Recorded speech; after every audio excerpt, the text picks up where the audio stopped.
put out a tweet that was talking about the porn industry in Europe and how you had some experience. You knew some girls who had been through the European porn industry. Was that correct? Yes, completely correct. I know a few booking agents in Hungary.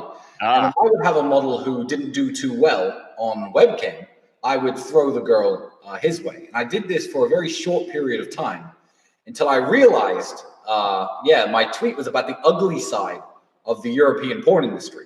Which I'm not just saying this because you're in front of me. The people I'm not talking about are people like you. Because people like you are male talent hired by reputable real studios. And they hire, again, female talent, and they make the movies, and they market the movies, and they sell them.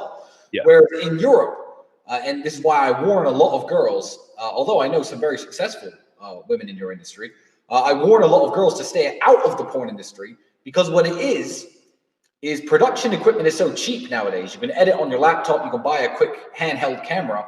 A lot of old dudes with their short dicks are running porn websites and porn studios, but essentially they're just trying to fuck for cheap without a condom on instead of hiring escorts, and they don't give a fuck if their website makes money or not. And you have all these POV sites. I mean, people like Rocco and Steve Holmes. These men are established brands, but I'm not talking about them. I'm talking about the wannabes, the guys who don't have the talent, who are just fucking these girls in random hotel rooms, saying it's a porn scene. Half of them don't even get released.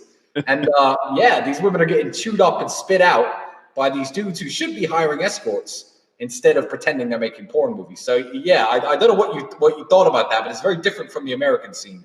If I understand. And there's a couple of things there. So that was a really interesting sort of summation that you said, because so my experience. So I've worked. I don't know if you know this, but I've worked all over the world. So I started in Australia.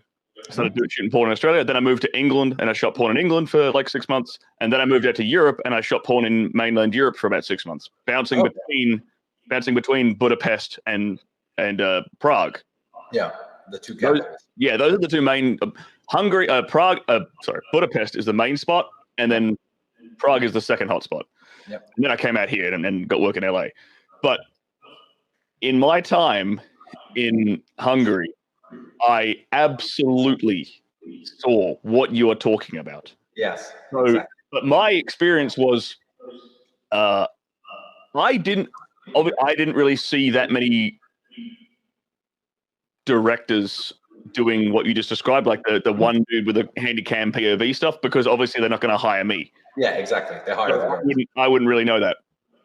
I do know that, man, girls, they get churned through the European porn industry. They're in and out in about it. Like the mean time of a girl in the European porn industry is about 6 months.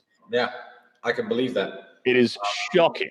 And they're doing, within like 2 months, they're on Rocco Siffredi's set doing like double anal. Yeah.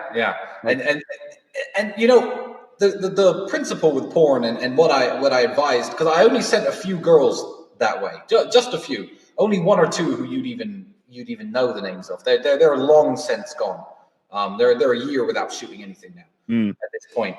But I was very shocked by it, and the advice, as with anything, in porn, is know how to market yourself.